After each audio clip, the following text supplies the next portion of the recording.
Well, we might need to cue the creepy X-Files sounding music for this one, man. I tell you, I'm excited about this. From the new hit show on Sci-Fi, UFO Hunters, it's Oliver and Ted from UFO. How are you guys doing this morning, man? Doing great. How are you? I am doing great. So everybody's on the line here at once. I like this.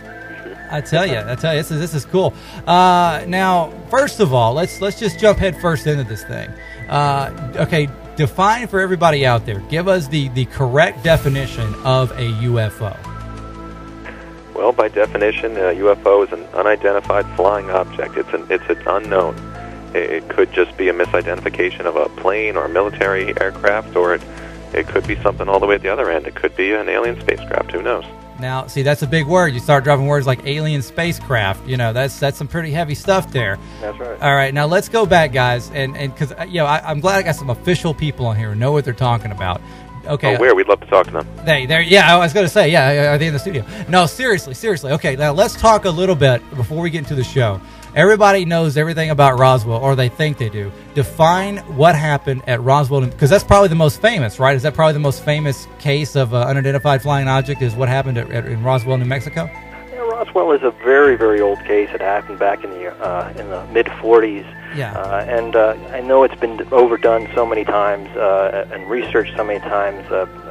Apparently, some type of strange alien, quote-unquote, spacecraft had crashed, and it was carted away, and then there was misinformation from the military that it was just a weather balloon afterwards. Right. That case has been researched time and time again, and we actually, for our show, we're focusing in on really more recent cases. Now, so basically, you guys go out and look into stuff that's going on here, and I guess more active files and stuff. Okay, then give us a couple of examples. Give us a couple of the more recent things that you guys have kind of looked into. Some stuff you covered on the show, stuff that we can look forward to seeing on UFO Hunters on the Sci-Fi channel. Well, right now it's a show in development by Sci-Fi. Yeah. There's only been the premiere episode that's been shot, and on airing tonight, the two cases that we're dealing with. One is in Normandy Beach, New Jersey. It was a case of a fireball that reported to come down into the ocean. Some people reported that it exploded into the ocean. Other people reported that something looking like a plane spiraled down into the ocean. Right. And we go out and investigate that case. And that only happened a few months ago. That happened in September 2007. Wow. And now, so let me ask you this: when somebody sees a UFO, or they think they see a UFO, how do they? I mean, I don't want to. I mean, I'm just, like I said, I'm just the radio DJ guy. So I hope I don't ask this question in the wrong way. How does somebody go about reporting that without being ridiculed? Does that make sense? Is that the right way to ask that question? Yeah, that's the tough part. It's very difficult for somebody to go about reporting a case. I mean, there are official sites out there, such as our organization, that take official reports. And on the West Coast, you got Peter Davenport's UFO Reporting Center. On our Eastern Coast, it's NISPY. It's New York Strange Phenomena Investigators. But it's a difficult thing to report, because people are often, ridiculed. They need a safe haven where they can be looked at objectively. Right. Now, how has Hollywood and I don't want to say the big blockbuster, Independence Day movies and stuff like that, but has Hollywood helped or hurt the world of UFOs and people who study them and reported cases? Is it a positive or is it a negative?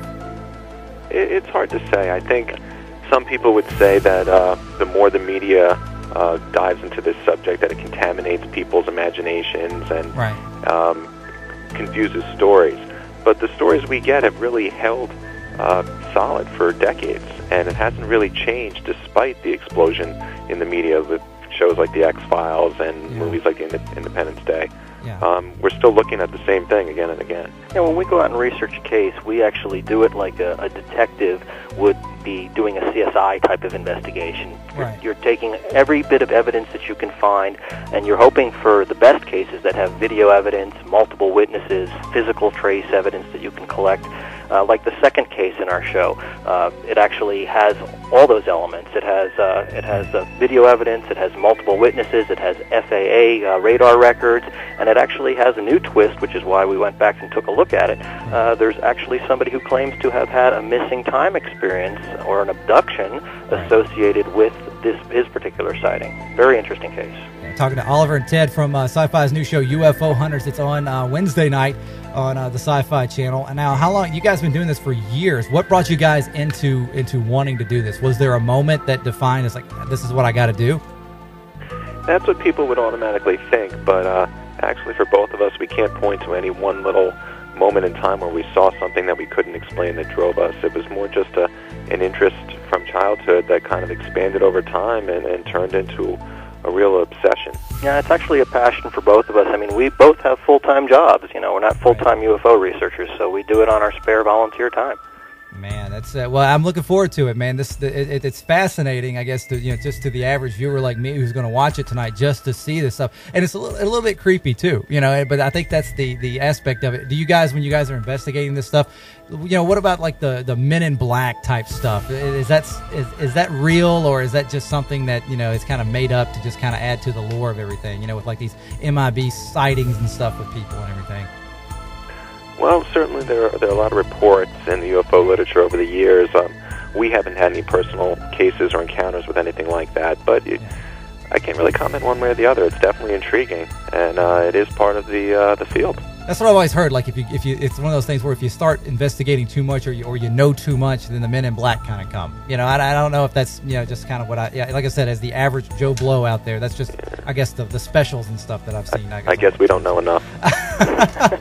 Well, guys, thank you so much for coming on. We look forward to seeing it tonight. Sci-Fi Channel, UFO Hunters. I think this show is going to be huge. Oliver, Ted, thank you guys for taking some time out, hanging out with us, and continue. Best of luck to you. Okay. Well, thank you. If your listeners like the show, we encourage them to send feedback to Sci-Fi on it. Thank you. Awesome. Thank you guys so much. Have a great day. Bye-bye. Thanks, you too. There you go. Man, that's some creepy stuff, man. It's the UFO Hunters tonight, Sci-Fi Channel. Check it out. It's the Tony Rose Morning Show and Sam.